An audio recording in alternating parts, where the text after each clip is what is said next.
Right breaking చూస్తున్నాం. Mancherial lorry owners welfare association ఎన్నికలు గందరగోళం మధ్య వాయిదా పడ్డాయి.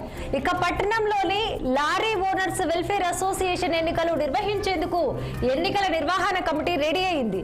ఇక ఈ మేరకు అన్ని ఏర్పాట్లు చేసింది. చివరి క్షణంలో పాత మంచిర్యాలలోని కార్యాలయం వద్ద సభ్యులు రెండు వర్గాలుగా విడిపోయి ఒకరిపై ఒకరు దుర్భాషలాడుకున్నారు. బాహాబాహికి దిగడంతో కాసేపు ఉద్రిక్తత నెలకొంది. పోలీసులు జోక్యం చేసుకుని ఉన్నతాధికారుల ఆదేశాలతో ఎన్నికలను వాయిదా వేశారు.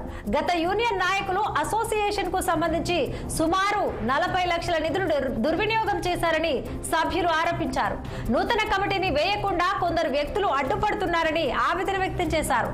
ఇప్పటికైనా పోలీసు అధికారులు స్పందించి యూనియన్ ఎన్నికలు నిర్వహించేందుకు అనుమతులు ఇవ్వాలని కోరుతున్నారు.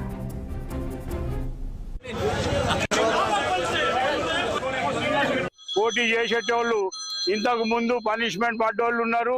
ఇప్పుడు ఎవరైతే ఉన్నారో 3 రోజుల ఎలక్షన్లు పెట్టి ఓనర్లు అందరు పరేషాన్ చేసి వడ్లాల్లో కానీ అసోసియేషన్లో కానీ భూమి అమ్ముట్లా కానీ అసోసియేషన్ బిల్డింగ్ అమ్ముట్లా కానీ అవకతవకలు జరిగినాయి, కమిషన్లు తిన్నారు.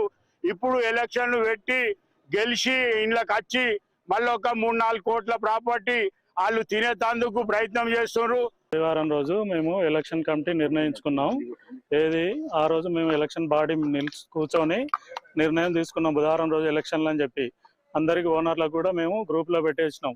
ఎలక్షన్లు పెట్టుకుంటున్నాం. ఆ రోజు మన బుధవారం రోజు 15వ తారీఖు ఎలక్షన్లు ఉన్నాయి అని చెప్పినాం. నా పేరు శ్రీనివాస్ గౌడ్. ఇప్పుడు అందులో 10 మంది ఎలక్షన్ కమిటీలు ఉంటే 4 మంది మాకు సహకరించలేదు. ముగ్గురు అందులో 7 సహకరించారు. 7 నాకు చైర్మన్ గా ఉండమన్నారు. ఉన్నాను. చైర్మన్ గా నేను ఇవన్నీ పనులు నేను చేపిస్తున్నా. అయితే ఈ రోజు ఎలక్షన్లు ఉన్నాయి. ఈ రోజు ఎలక్షన్లు ఉన్నాయని చెప్పి మేము అందరం వచ్చి రెడీ చేసుకుంటే 8:30కు మాకు ఫోన్ వచ్చేసింది. ఏసీబీ గారు ఇట్లా రమ్మన్నారు, మీరు ఎలక్షన్లు ఆపండి, మీకు ప్రొడక్షన్ ఇప్పుడు ఇవ్వడానికి మా దగ్గర సిబ్బంది లేరని సారు చెప్పిపించిండు. ఏఎస్ఐ గారు వచ్చి మాకు రమ్మంటే మేము పోయినాక ఏసీబీ గారు కూడా ఎలక్షన్ కమిటీ ఎవరెవరు ఉన్నారో వాళ్ళు రాండి అన్న వాళ్ళు మేము పోయి అక్కడ సారు చెప్పింది విన్నాం. మీరు ఎలక్షన్లు ఇప్పుడు పెట్టకండి, 2 రోజులు టైం తీసుకోండి, మాకు ఇంటెలిజెంట్ రిపోర్ట్ వచ్చింది, గొడవలు అయ్యేటట్టున్నాయి, మా దగ్గర సిబ్బంది లేదు, ఆదివారం మీరు ఎలక్షన్లు పెట్టుకోండి అని చెప్పన్న వాళ్ళు ఓకే సార్ అన్నాం. ఆఫీస్కి వచ్చిన తర్వాత